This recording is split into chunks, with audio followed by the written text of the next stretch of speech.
भाई वाह, जबरदस्त डॉक्टर फरा, क्या बात है, क्या बात है। मजा आ गया, मजा आ गया उरूज। और यकीनन ईद पे जब हम दोस्त भी बारबेक्यू वगैरह की कोई भी पार्टी रखते हैं तो उसके अंदर जब तक बूफर्स ना हो और गानों का सेटअप ना हो तो मजा अधूरा होता है। यकीनन बहुत सारे लोग ऐसे भी हैं जो खुद गिटार लेके आजकल गाना शुरू हो गए, सो वो दोस्त भी बड़ा इंपॉर्टेंट होता है गैदरिंग में, जिसकी गिटार से दोस्ती हो और वो खुद गाता भी अच्छा हो, तो वो जो है वो VVIP गेस्ट होता है। डॉक्टर साहबा ये बताएं कि जब बहुत पहले, मतलब चूंकि माशाल्लाह अब आप सीनियर भी हैं, तो आपके बचपन की ईद और अब की ईद में क्या डिफरेंस है? बचपन की ईद में और अब की ईद में तो बहुत ही फ़र्क है ना, बहुत ज़्यादा फ़र्क है। क्योंकि जैसे अब आजकल के दौर में एक तो आपको पता है कि कोई वो रुझान नहीं है कि मिर्चें पीसना, हल्दी पीसना और लहसुन अदरक और ये सारी चीज़ें बिल्कुल ताज़ी हमारी अम्मी हमें कहती थी कि ये छीलना है और ये बनाना है, हांडी कौन सी बनानी, तो उसके मुताबिक वही मसाले उसी वक्त पीसे जाते थे। और सिल पर और एक हमारी कुंडी होती थी, ऐसे कुंडी में पीसा जाता था। तो हाँ, नहीं ऐसे ही होता है वो, तो वो भी सिल की तरह ही बनी होती थी, पत्थर की, तो उसमें होता था। तो लेकिन हमारे उस ज़माने में हमने तो बिरयानियाँ नहीं देखी थी, हमारे यहाँ ये होता था पुलाव। अच्छा, पुलाव बनता था तो उसमें अम्मी जैसे यखनी बहुत सारी बनाती थी और हम बड़े खुश होते थे कि आज तो भाई पुलाव मिलेगा, पुलाव इतनी सारी बोटियाँ खाएंगे। मतलब एक होता था, देखो ये वाली बात नहीं है कि मैं वो वाली बात कर रही हूँ, उस ज़माने में तो ये चीज़ें जो होती थी ना बहुत देख के सिलेक्शन के साथ दी जाती थी बच्चों को, और हम होते भी 8-9 बहन भाई। अब तो माशाल्लाह माशाल्लाह मतलब थोड़े बच्चे होते हैं, फैमिली का बड़ा ख्याल रखा जाता है। तो और फिर ये होता है कि बच्चों के लिए माँ बाप, जैसे हम जैसे माँ बाप कहते हैं बच्चों के लिए ये भी कर लें वो भी कर, ये बात नहीं है कि हमारे माँ बाप ने हमारा ख्याल नहीं रखा, लेकिन वो वक्त ऐसा था कि मतलब इस तरह दी जाती थी चीज़ें, ना पेट ख़राब हो और ये कि आपने ये खाया है तो अभी कल ये जो है दूसरा खाना होगा, तहम्मुल के साथ होगा। तो अम्मी जो थी ना वो जो गोश्त बनाती थी तो उसमें ये कढ़ाइयाँ वढ़ाइयाँ नहीं होती थी, आलू गोश्त ये होता था, भुना हुआ कीमा होता था जिसमें कोई सब्ज़ी डाल दी गई है, जैसे मटर डल गए, तो इस तरह की चीज़ें होती थी। रायते पे ज़्यादा जोर होता था, फिर पाए पकते थे तो पूरा ख़ानदान आया हुआ होता था, और चपातियाँ घर की होती थी, बड़ा सा तवा होता था। पाए के लिए तो एक अलग दिन स्पेशल, हाँ एक अलग दिन होता था। हुमायूं मैं इंक्लूड करना चाहूँगी, एक हदीस में भी है कि नबी पाक सल्लल्लाहु अलैहि वसल्लम जो है वो पाए जो है वो संभाल के रखा करते थे और 15 दिन के बाद वो पाए पकाया करते थे। तो सुन्नत नबी सल्लल्लाहु अलैहि वसल्लम भी है। सो भाई ये कमाल है रमज़ान ट्रांसमिशन का, और बाजी रमज़ान ट्रांसमिशन की हमारी होस्ट रही हैं, और डॉक्टर फरा आने वाले दिनों की हमारी गेस्ट रही थी, आने वाले दिनों की होस्ट भी है हमारी गेस्ट थी डॉक्टर फरा। बिल्कुल, हम घर के लोग हैं, अपने लोगों को बुला लेते हैं, हम कहीं बाहर नहीं निकलते अपनी फैमिली हमें गेस्ट बुलाने में प्रॉब्लम नहीं होती, हमारी गेस्ट बुलाने की प्रॉब्लम नहीं होती। हमारा कैमरे वाला बंदा अपना है, हमारा प्रोड्यूसर हमारा अपना है, हमारे गेस्ट हमारे अपने हैं, हमारे सैलून वाला अपना है, मेकअप वाले अपने, मतलब सब अपने रखे हुए हमने, सब यही फैमिली है और यही फ्रीडम फैमिली है। अच्छा, फैमिली में तो हम खुशियां मनाते ही हैं, लेकिन उरूज जो है वो स्पेशल प्लान्स होते हैं हर साल। उरूज फैमिली से बढ़कर भी कुछ लोगों को ओन करती है। सो उरूज इस साल क्या प्लान है भाई? एक्चुअली बस ये है कि बताने का मकसद एक्चुअली हुमायूं ये होता है कि दूसरे लोगों को भी एक मोटिवेशन मिले, वरना तो अल्लाह ताला ही कहते हैं कि आप सीधे हाथ से दें तो उल्टे हाथ को पता नहीं होना चाहिए। तो लेकिन एक मोटिवेशन ज़रूर मिलती है ना कि आप कुछ अच्छा कर रहे हैं तो आप बताएं कि भाई उन लोगों को भी आइडियाज़ मिलें।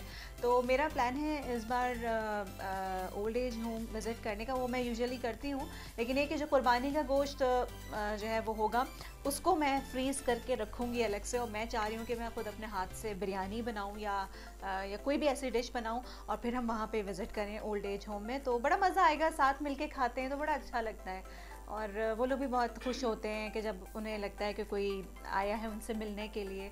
तो एक जो हैप्पीनेस होती है ना, मैंने एक बार वहाँ पे अपना बर्थडे सेलिब्रेट किया था, तो it was on Eid day 26 June as my birthday.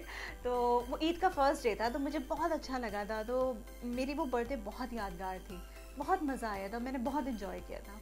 तो ये है कि आपके पास भी ये आइडियाज़ है, गोश्त जो बांटने वाला है, एक 3 हिस्से होते हैं ना, गरीबों का, रिश्तेदारों का और अपना। हमें कौन से हिस्से में डालेंगे ये नहीं पता। रिश्तेदारों में, रिश्तेदार। इसी तरह आप बात कर रही थी अरूज के, इसी तरह वही वाली बात है कि ये जो नेकियां होती हैं ये सिर्फ हमारे रब को पता होनी चाहिए, और जो लोग इस तरह बताते हैं, लेकिन अच्छा हमें भी नहीं लग रहा, लेकिन माशाल्लाह जो मेरा बेटा है ना मोहम्मद अली, वो मतलब बहुत फॉलो करता है अपने पापा को भी, क्योंकि उनकी भी एक एनजीओ थी, अब तो खैर नहीं है, लेकिन ये है कि जैसे मैं कहीं जाती हूँ, कहीं भी हेल्प करती हूँ, तो उसके अंदर ये बात आई है। अच्छा, वो क्या करता है कि वो खामोशी से अपने काम करता है। मैं कहूँगी ना बेटा तस्वीर बना लूँ या कुछ, तो वो कहता है नहीं मामा, मैं जो काम कर रहा हूँ ये मेरे अल्लाह को पता है और मैं तो आपको भी नहीं बताना चाहता हूँ। वो कहता है बस मैं जो करूँ सो करूँ। जैसे आप कह रही बिरयानी है, अभी कह रहा था मम्मा मैं गोश्त देकर आऊँगा गरीब गुरबा को।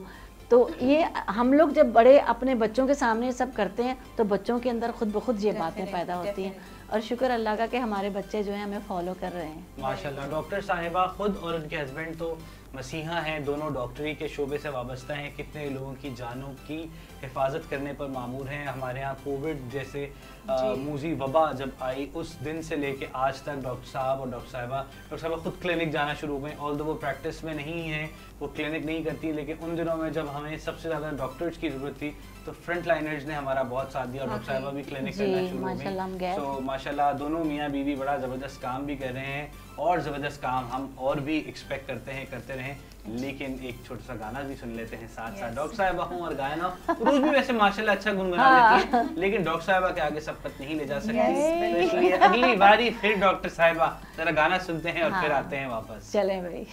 चले चलिए दुनिया दे उस नुकरे जिथे बंदा ना बंदे दी जात होवे, हर दिन होवे साडा ईद वर्गा, हर रात साडी शब रात होवे। चले चलिए दुनिया दे उस नुकरे जिथे बंदा ना बंदे दी जात होवे। ना कोई आवे ना कोई जावे, ना कोई चुगली खावे, ना कोई मिलदियां वे के सानू आन विछोड़ा पावे। मुक जान जुदाइयां दे सब शिकवे, ना मुकण वाली कोई बात होवे। चले चलिए दुनिया दे उस नुकरे जिथे बंदा ना बंदे दी जात होवे, हर दिन होवे साडा ईद वर्गा, हर रात साडी शब रात होवे। Thank you. भाई ज़बरदस्त गानों का सिलसिला तो जारी है, और आप लोगों के यहाँ क्या प्लान्स हैं ईद के वो आप हमें बताएंगे कमेंट करके, और हमारे कमेंट बॉक्स आपके लिए हाजिर है। अपना फीडबैक हमें ज़रूर दिया कीजिए ताकि हम आपके लिए और ज़बरदस्त से प्रोग्राम लेकर आएँ। सो आपसे इंशाल्लाह जल्द मुलाकात होगी। सभी देखने वालों को एक बार फिर ईद मुबारक। और जो हमारी टीम हमारे साथ रही, जिसमें अली हमारे साथ शामिल रहे और हमारे साथ अदीम भाई हमारे पास इसमें सपोर्ट पे रहे, नबील हमें इतने ज़बरदस्त स्टाइलिस्ट मिले इस प्रोग्राम के, हमारी ट्रांसमिशन को, हमारे उन तमाम लोगों का शुक्रिया जिन्होंने पसंद किया। So thank you very much. Faraz का बहुत शुक्रिया जिन्होंने ज़बरदस्त से हमारी ग्राफिक सपोर्ट दिया, हमें सुंदस बची है जो हमें ज़बरदस्त सा कंटेंट देती है। आप सबको भी बहुत सारी ईद मुबारक। आप घरों में खुश रहें, महफूज रहें और थोड़ी सी दूरी बना कर रखें। अल्लाह हाफ़िज़।